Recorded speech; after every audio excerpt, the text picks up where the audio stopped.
ils ont charmé petits et grands à l'aide de leur voix et de leur physique avantageux. Mais les biceps étaient peut-être les seuls arguments véritables des 5 membres du boys band G-Squad. Stars des années 1990, Chris Keller, Marlon, Gérald Jean-Laurent, Mika et Andrew McCarthy ont connu un succès fou grâce à des titres inoubliables, comme Aucune fille au monde, Raid dingue de toi ou encore Touché en plein cœur.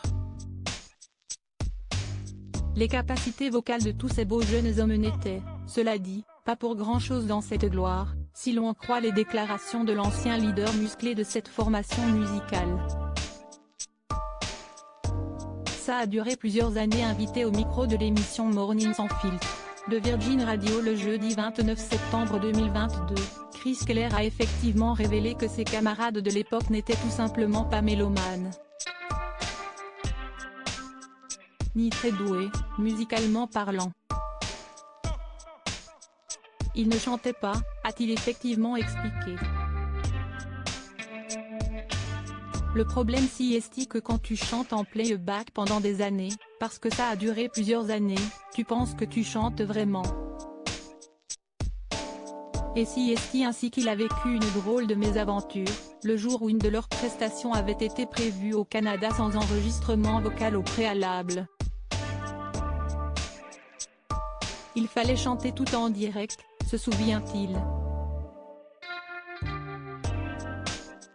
Là, ils ont ouvert le micro et tout le monde m'a regardé avec des yeux comme des billes parce que le son était pourri et que les mecs ne chantaient pas. Depuis l'époque G-Squad, Chris Keller cesse de trouver de nouveaux camarades.